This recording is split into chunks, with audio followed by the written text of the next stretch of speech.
ஆகவே நாம் ஏன் இந்த பூமியிலே செழிக்க வேண்டும் என்றால், நாம் ஏன் நல்லா இருக்கணும்னா, ஐஸ்வர்யத்தை சம்பாதிப்பதற்கு பலனை அவரே நமக்கு கொடுக்கிறபடினாலே. அப்ப இதுதான் ஆசீர்வாதம்.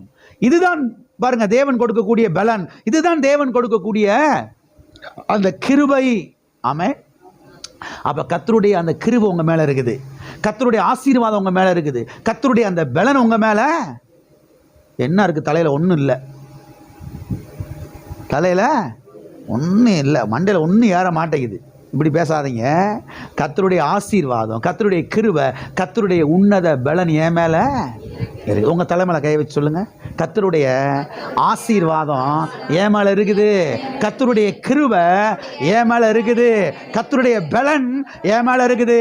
அதனால நான் 100 மடங்கு பலன் அடைவேன், நான் ஜெயிப்பேன், நான் வெற்றி பெறுவேன், நான் மேலே எழும்பி வருவேன். ஆமென். உங்க பிள்ளைகளுடைய தலைமையில கையை வச்சு இப்படி ஜெபம் பண்ணி ஸ்கூலுக்கு அனுப்புங்க. ஒன்றும் உருப்பிட்டு தொலைய மாட்டேன். தரித்திரம் பிடிச்ச கழுத. என்ன கழுத? சொல்லி சொல்லி ஆக்கிட்டோம்ல, இனிமேல கொஞ்சம் ஆக்காம இருப்போமே, வாயை மூடிட்டு. எல்லாத்துக்கும் கர்த்தர், எல்லாத்துக்கும் ஆண்டவன்.